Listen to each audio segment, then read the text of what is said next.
Nah pemirsa, kita akan kembali melanjutkan perbincangan kita mengenai apa sebetulnya yang terjadi di Magelang antara Putri dan juga Joshua. Kemudian juga dengan sejumlah tersangka lainnya di sana. Saat ini kami masih bergabung dengan 3 orang narasumber kami. Kami ingin menuju ke kuasa hukum dari keluarga Brigadir J. Bagaimana tanggapan Anda setelah mendengar adanya informasi yang disampaikan oleh salah satu anggota dari Komisi 3, Pak Syarifudin Suding? Pak Martin. Ya. Kata-kata itu ibarat kaset baru tapi lagunya lagu jadul ya, lagu lama diputar-putar. Jadi tidak ada itu peristiwa tersebut. Pertama dia bilang terjadi di Duren 3, ternyata hoax ya, ternyata tidak ada peristiwa pidana. Bagaimana lagi kita mau percaya bahwa ada kekerasan seksual gitu ya? Apalagi dalam prinsip hidup kami sekali berbohong itu selamanya berbohong, Mbak Tisa sama Bang Andromeda. Dan yang berikutnya mengenai Kuat Ma'ruf ya. Saya sekilas saja melihat sosok Kuat Ma'ruf ini dari tampilan dan cara dia melihat ya dari mata. Itu saya tahu orang ini memiliki permasalahan dengan karakter.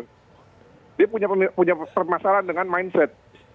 Nah, kami patut menduga bahwa Kuat Ma'ruf inilah salah satu pencetus ataupun dia punya motif, entah motif apa yang membuat di awal adanya perencanaan pembunuhan yang direncanakan oleh Pak FS dan juga Bu Putri.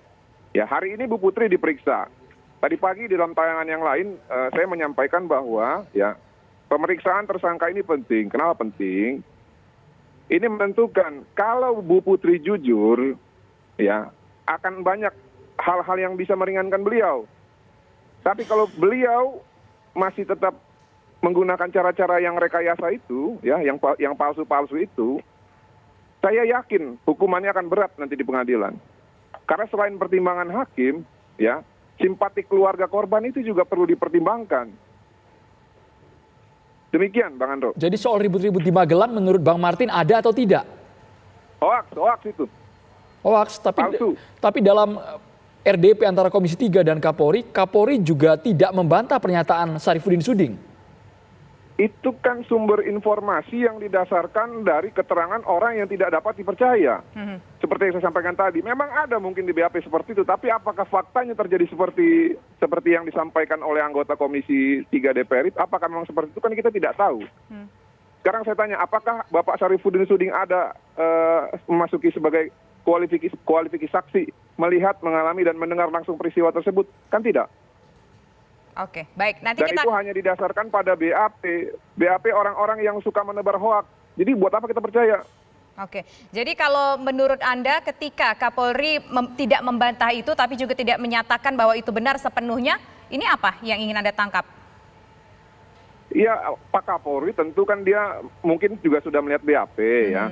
Nah, apakah BAP-nya sesuai dengan yang disampaikan oleh Pak Suding ya? Dia hanya mengatakan bahwa banyak yang benar, tapi mungkin juga ada yang salah. Nah, mana yang salah, mana yang benar kan tidak dijelaskan. Oke, baik. Nanti ya, kita akan minta. Tapi yang saya pastikan, sumber informasi tersebut adalah sumber informasi dari para pembohong, termasuk Kuat Ma'ruf. Ya, lihat aja sosok tatapan matanya itu. Oke, baik, Bang. Nanti kita lanjutkan kembali. Kita harus menyimak dulu kumandang azan maghrib untuk wilayah DKI Jakarta dan sekitarnya. Berikut ini pemirsa, kami kembali sesaat lagi.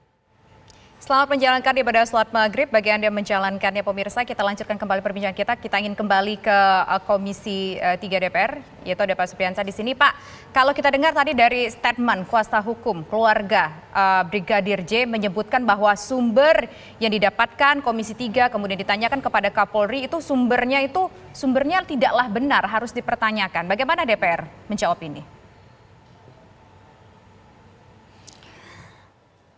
Pertama, Mbak Tisa, saya tidak punya kapasitas untuk menilai pendapat apa yang disampaikan oleh Pak Suding.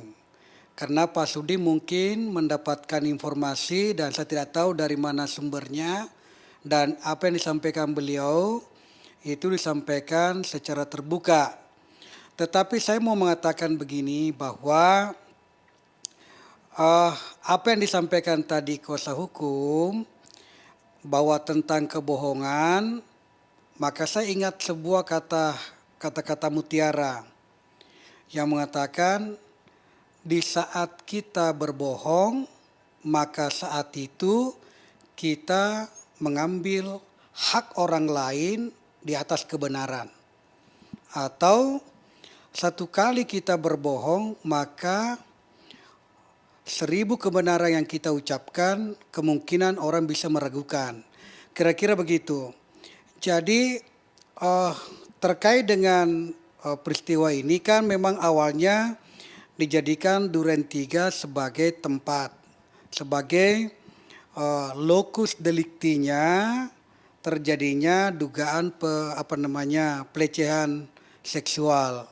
Nah, setelah dibantah oleh Pak Kapolri bahwa tidak ada pelecehan seksual di situ, maka yang saya sampaikan di rapat RDPU kemarin bahwa itu menandakan bahwa semua lembaga yang kemarin berhadapan dengan media yang menyatakan ada pelecehan seksual, anggaplah LPSK, Komnas HAM, kemudian Kompolnas, itu saya minta bahwa berdirilah kembali untuk setidak-tidaknya mengembalikan kepercayaan publik bahwa Brigadir J itu tidak melakukan pelecehan seksual di Duren 3 supaya ada ketenangan dari pihak keluarga. Itu yang saya sampaikan kemarin.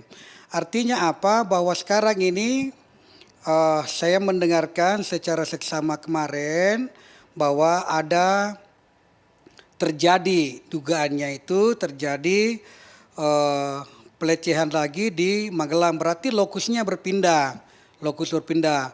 Nah, saya sampaikan bahwa hati-hati jangan sampai terjadi prank jilid 2 gitu kan.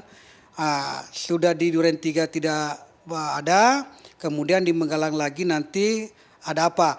Jadi menurut saya ini perlu kehati-hatian mitra kita dari kepolisian dalam rangka mengumpulkan alat bukti, kemudian mengambil keterangan saksi, mengambil bukti-bukti lain yang bisa dijadikan dasar bahwa di sana ada betul yang dikatakan pelecehan di sana atau apapun namanya.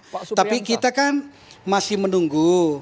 Sekarang ini sementara pemeriksaan Ibu PC, kita belum mengetahui apa hasil pemeriksaan yang dilakukan, hasil yang dilakukan oleh pemeriksaan di Mabes Polri. Baik, kita tunggu Supriyansa. sebenarnya itu apa hasilnya nanti, supaya kita bisa menduga-duga seperti apa yang terjadi. Oke, Pak Seperti itu, Supriyansa. Pak Agar Andro, tidak ya. simpang siur, Kira-kira sesaat lagi gitu. kita bahas, kita gali lebih dalam hanya di Kabar Petang, pemirsa.